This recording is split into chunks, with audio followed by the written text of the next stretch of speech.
This guy is standing in the door of the first bathroom, the larger stall, the handicap stall. Obviously, if someone's in a wheelchair, they need more room to get in there. He's standing at the door of that, and I'm like, that's weird. And then as I'm walking past him, because he is so short, I just glance over his shoulder, quick glance, boom, boom. But I was so shocked by what I saw that it was like 5 or 6 did a few more, and I was like, oh my God. Peeping Tom now. I did. I felt like a pervert. I was like, what the hell is wrong with me? But at the same time, I couldn't believe. Hey, Condor. Hey, Uncle Kyle. Are you tired of all these generic energy drinks packed full of artificial ingredients and garbage? You know what? I am. You need to give W a try. My favorite flavor, Dragonade, is a delicious mix of dragon fruit and pink strawberry lemonade. Each 30-serving tub comes packed with vitamins, minerals, nootropics, and clean caffeine. And if you use our code THENaturals10, you get 10% off your whole order. Is that The Naturals 10? That's right, in all capitals. I never feel tired or jittery with W on my side. 0 sugar, 0 artificial colors, never any hidden ingredients. The Naturals 10 gets you 10% off your entire order. W. Be better. Sweet Derek, are we live? We are live, coming to you from Las Vegas, Nevada. This is the Naturals Pod. So I was reminiscing, and Sweet Derek and I were talking about some old stories with friends. And if you are a fan of wings, this is like a weird aside. I'm going off on a tangent right here. If you're a fan of wings, best wings in Vegas, I'm endorsing it right now. Uncle Kyle endorsement, Wing King. It's off of Flamingo in the 215. Wing King, amazing wings. Not sponsored by? Not sponsored by. We don't need a sponsorship. Just shout out Wing King. I love the food. Brittany, one of the owners, super sweet gal. Love your guys' food. So they used to rent a kitchen out of a bar that was deep on the east side. It was off of like Sahara and Pecos, called Shooters. I don't even know if this bar is still open. Not a great area of town, but for the wings, I'm making the drive. So at the time, me, my buddy Steve, shout out Steve, Carlos, and I think Tommy went to Shooters specifically to get the wings, have a couple beers, and then they have a little area with pool tables, shoot a little pool, have a little fun. So we get there, we get our food, we eat. This guy at the bar, back in school, when we were back in high school, when you did this to somebody, I don't know if you can see below the knee. Did we frame that up that way, Sweet Derek? Or okay, this, don't cancel me. If you did that below the waist, and you had to do it creatively to catch people's glance, you couldn't go just look at it. You got to, hit them or whatever the punishment may be. Most of the time is like a punch in the arm, right? Yeah, but rules varied. Some people played more extreme. I'm good with a little punch in the arm. Gotcha. So anyways, this guy who was just drunk as shit came up behind us when we were sitting at the bar having a beer and goes, hey guys, check this out. Or so he did it pretty creatively, but he hit us with it. I had not had that happen since high school, and blew our mind because nobody had seen that in the longest time. So anyways, after that, we're playing some pool. I've had a few beers at this point, and you know how it goes. You get enough fluid in the system. It's time to release the Kraken. So I head to the bathroom, and the bathroom in this bar is set up in a really weird way. Possibly the worst bathroom design I've ever seen. Unless it's a ladies' room, because y'all have nothing but stalls. But in the men's room, usually when you come in the door, you got sink, urinal, stalls, bathrooms to take a dump, or pee sitting down if that's your thing. No judgment. But so in this bathroom, when you walk in, the stalls are immediately next to the door, and you have to walk past them and the sink to get the urinals. You got to go through like a little maze just to take a pee-pee. Why would you do that? So I'm walking into the bathroom, and I see this very short man. He couldn't have been more than 5'2". He was short, and he was also as wide as he was short, if that makes sense. He was a very round individual. Was it more like a bulky or was he like a overweight round? Would you say? I mean, both, like a combination of the two. Like he was like a block. He was like a little block. I don't know how to describe it. A little offensive lineman or something? Yeah, could have been. I mean, obviously you're too short for that, no matter how hard you can chop block somebody in the knees, but it is what it is. So anyways, I'm walking into the bathroom and this guy is standing in the door of the first bathroom, the larger stall, the handicap stall. Obviously, if someone's in a wheelchair, they need more room to get in there. He's standing at the door of that, and I'm like, that's weird. And then as I'm walking past him, because he is so short, I just glance over his shoulder, quick glance, boom, boom. But I was so shocked by what I saw that it was like 5 or 6. We did a few more, and I was like, oh my God. This peeping Tom now? I did. I felt like a pervert. I was like, what the hell is wrong with me? But at the same time, I couldn't believe it. This guy had a hammer, man. It was a Louis, without getting too graphic, it was the large end of a Louisville SLUGGER bat. It was insane. I was awestruck. And in that moment, I understood why he was standing so far back. Not to get too specific with you, but he was peeing from the door, and it was going in a perfect arc into the toilet. I know too much information. I was shocked. So you're just like in trance at this point. It's like you can't look away now. It's like you've seen it, so it's now you can't get away. No, I can't. I couldn't get away from it. It was a train wreck in slow motion. I couldn't stop looking. So I'm laughing to myself. I go take a pee. I don't think he saw me like looking over his shoulder. And I was like, I have to tell somebody about this. I can't just keep this to myself. But how do you go out and tell a bunch of your dude friends, hey, you see that short man over there? He is packing the Clint Eastwood Dirty Harry 44 Magnum. So this thing was like just so glorious that it made an impact where you're like, I have to tell people about this. Like, you can't even keep this to yourself at this point. Sweet Derek, this thing was so big. It looked like at the point where you're like, that's too big.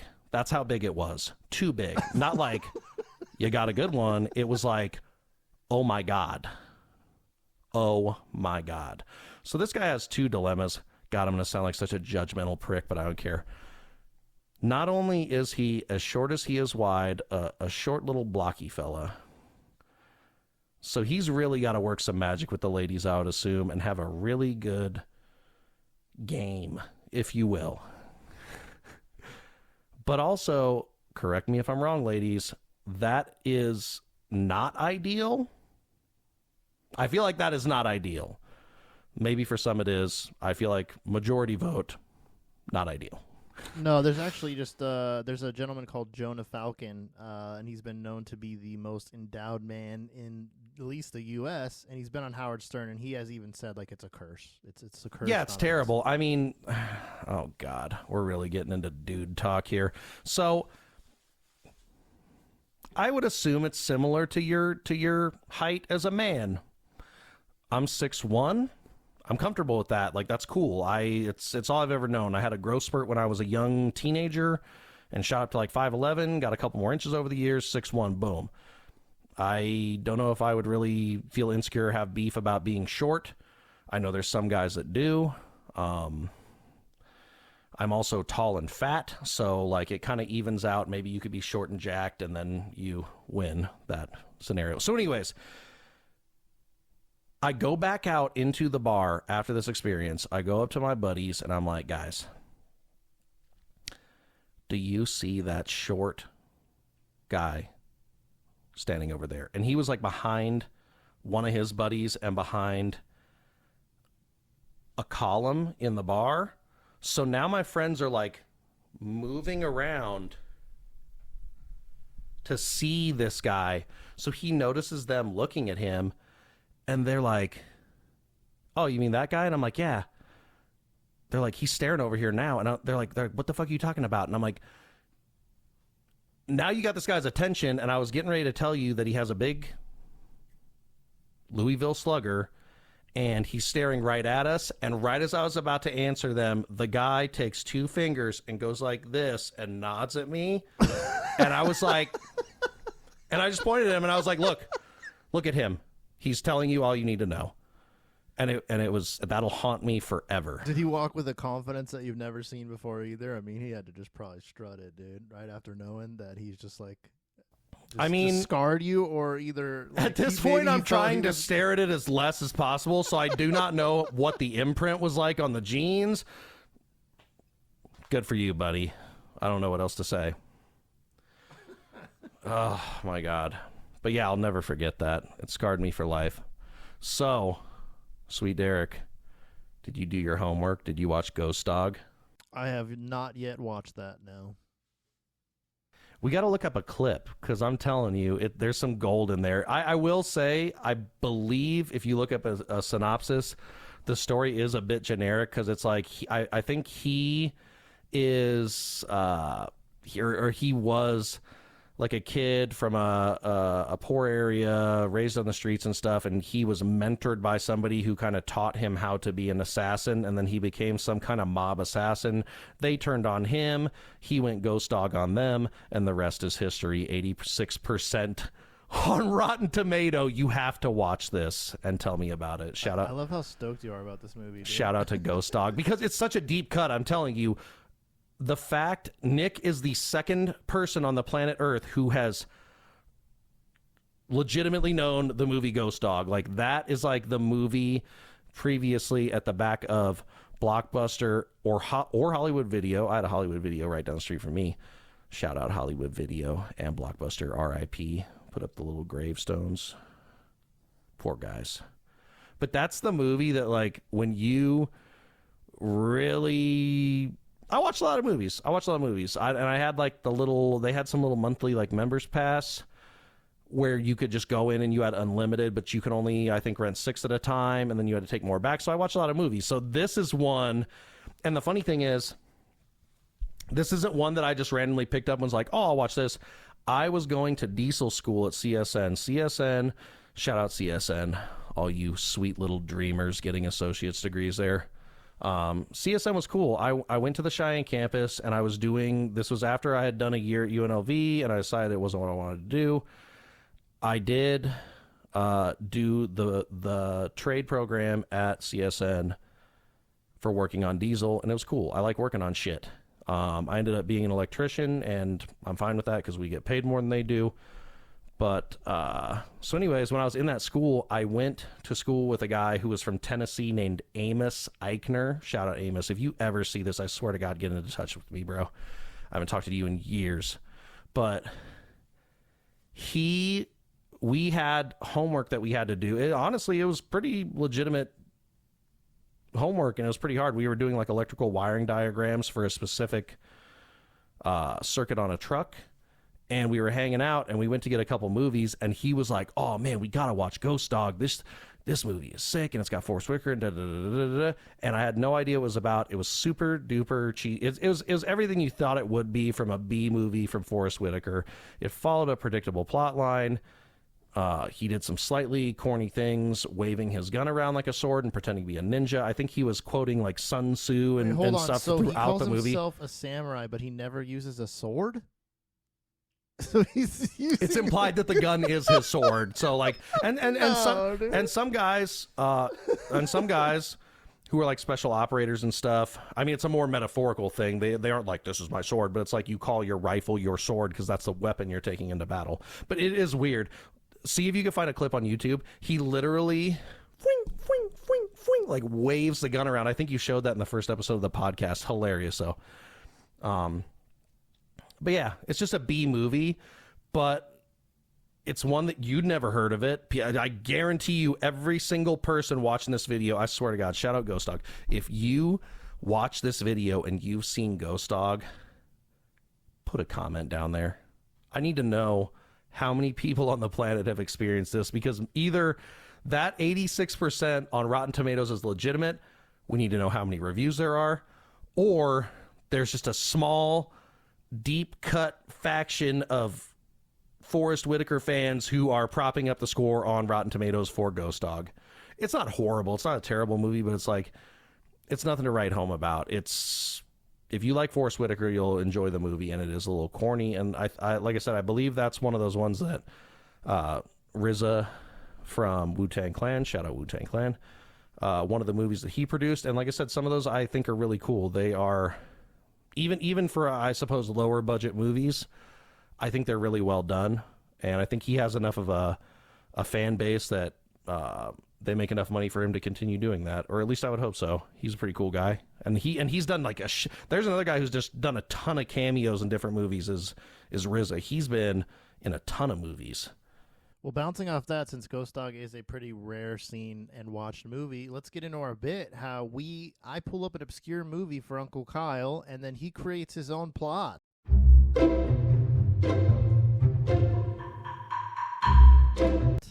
So here I'm pulling up the movie called The Jacket. Have you seen that movie? I want to say no.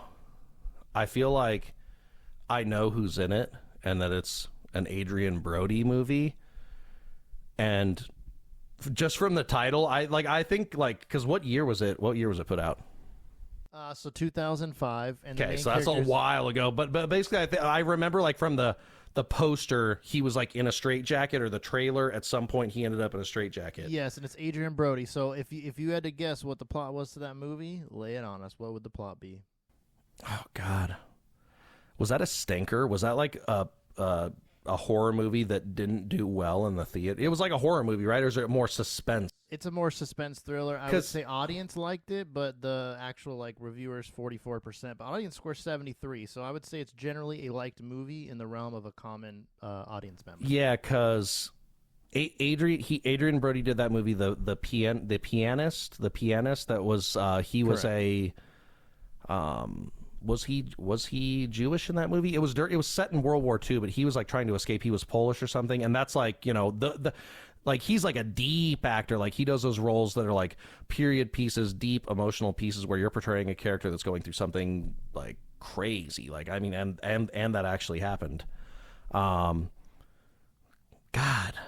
So Why Keira would he Knightley's be co-starring in as well. Am I right about a straitjacket? You are. So that is on the main cover. So he's in a straitjacket, and then it's like little pictures of like him and Keira Knightley.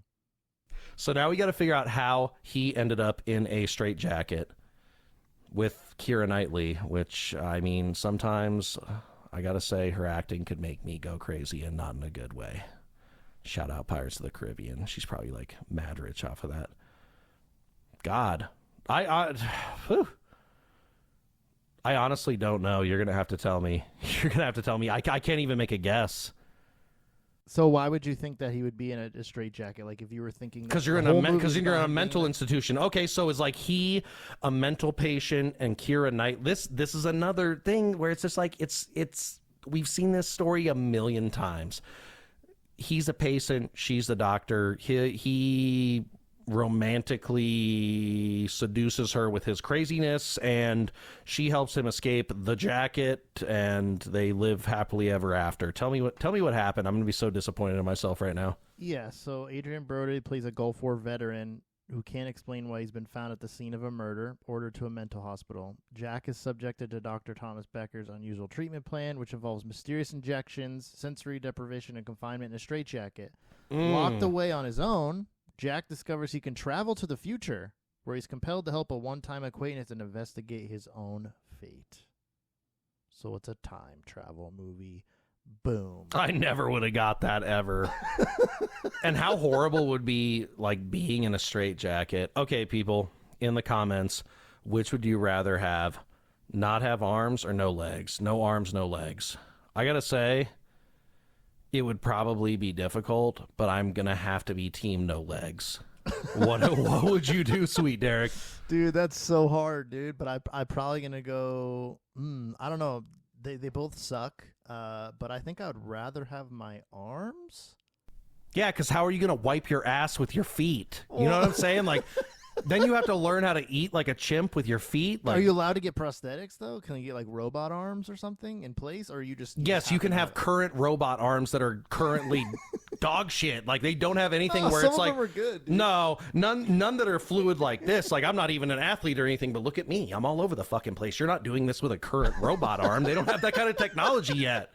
What if they do one day, though? Then you're like a That would be cyborg. amazing. If you could have super arms, then I'm absolutely going to go ahead and say, take the arms, give me the Jax from Mortal Kombat arms, and yes, Yes. I draw the line at the eyes. You know, I gotta say, if we're in a cyberpunk type situation where you can really like auto zone yourself, I gotta say, like the eyes, that's a last resort. Like if we're gonna go blind, I guess give me the robotronics. But So to bounce off that, then would you like super like robot arms or super robot legs? See, that's a tough one because you want to run fast or you want to be strong. I would love to be able to jump just insanely high. Right? And you That could just would be also like, sick.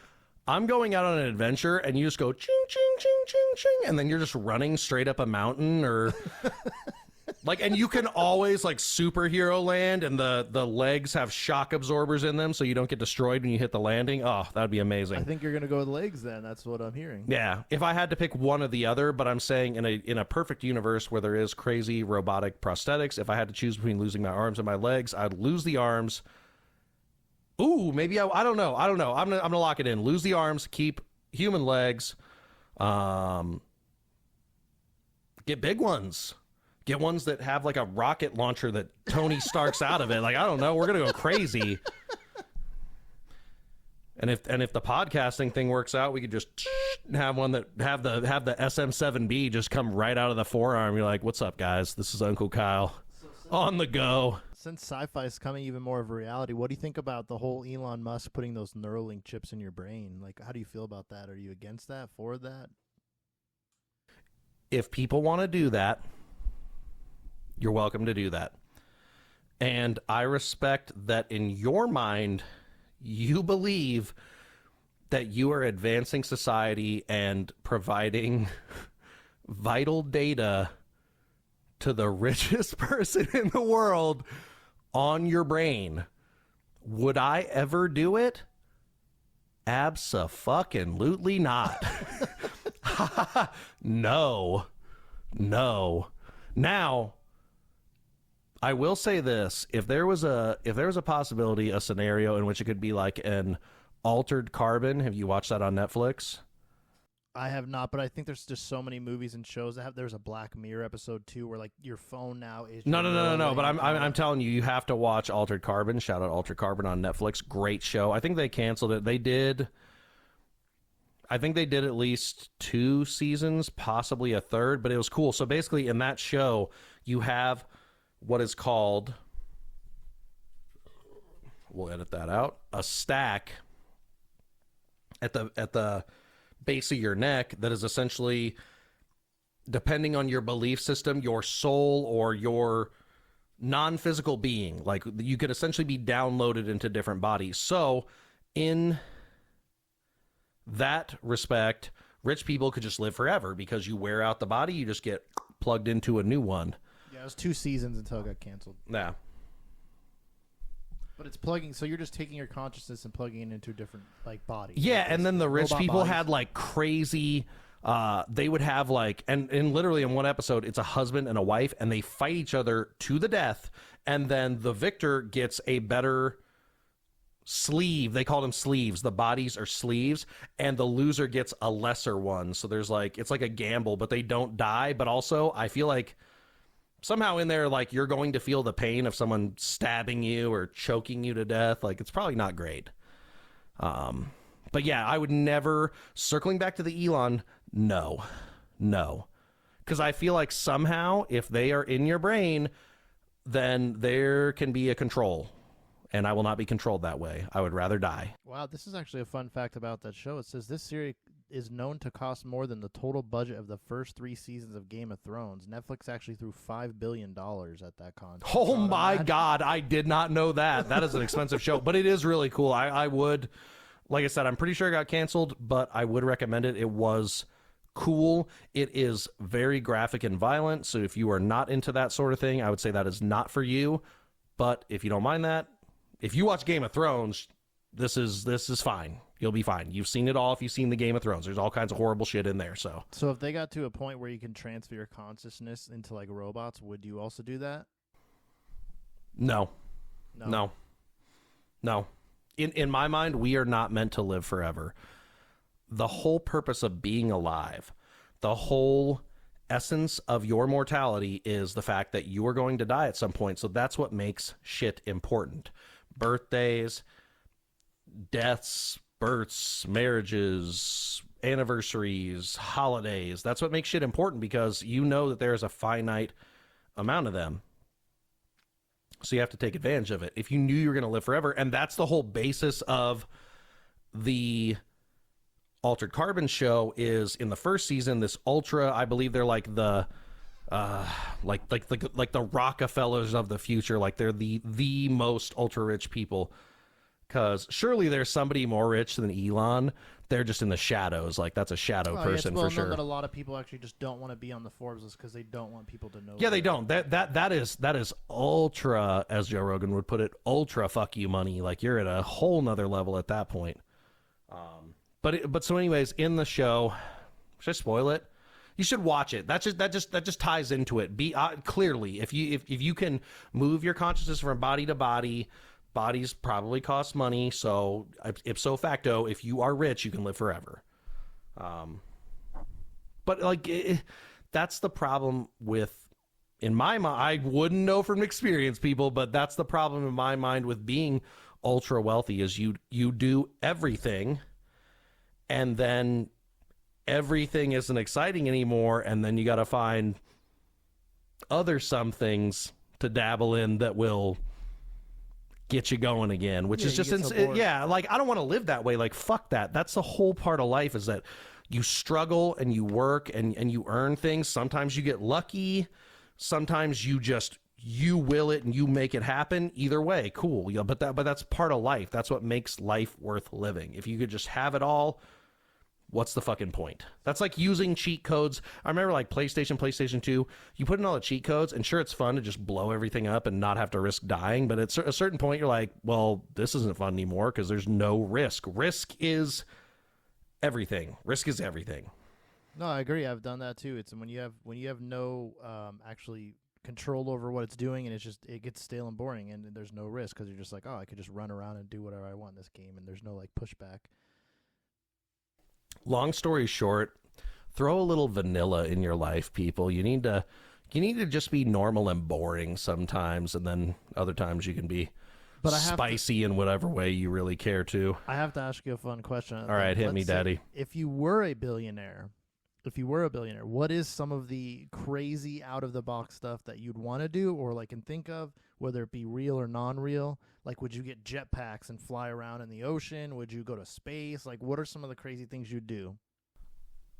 To be perfectly honest with you, and people are going to say I'm full of shit, I guarantee everybody's going to be like, oh, he's a liar. But honestly, if I was like, I wouldn't have to even be Elon rich. If I was a billionaire, I'm spending so much money just helping people. Like, I would literally just try to help as many people as I could. Now, am I going to buy myself some dope shit? Absolutely. I'm gonna have a couple of cool cars and a nice house, but like, I'm not gonna have a nice house in Las Vegas and a nice house in Paris and a nice house in the fucking Hamptons. Like, no, I don't need all of that shit. Like, I'm gonna have a nice house and a couple nice things, and the rest of the money, I just want to help people. Like, I want to take care of people. That's the way I was raised. My parents, my mother, who passed a couple years ago, rest in peace, mama. And my dad, and by extension, my grandparents on both sides, they like to help people. That's just the way we were raised. Like, if you have the ability to help someone, whether it be showing up for them and making them know that they're seen, or helping people out financially, or just being there, just being a good friend, like, that's just the way I was raised. And is it always rewarding and easy to take care of people and to be selfless? No, but if there's any other way to live, I don't know how to do it. And life isn't always fun, but I gotta say, like, just going to sleep at night and knowing that I'm not a huge piece of shit is enough for me. So, wise words there from Uncle Kyle. Uncle Kyle's Wisdom Corner. Welcome. I'll be your host. It's just the two of us. I'm going to fill your ears full of motivation and positive thinking. And if you go to sleep to this, that's fine too. Just let the recording play all the way through so we can get the retention. And we love you so much. Like and subscribe and share. We're having a good time though, buddy. Thank you for listening to this episode of the Naturals Pod. Please remember to follow us on your Twitter and Instagram accounts at the Naturals Pod. Like and subscribe to join the Natty Nation.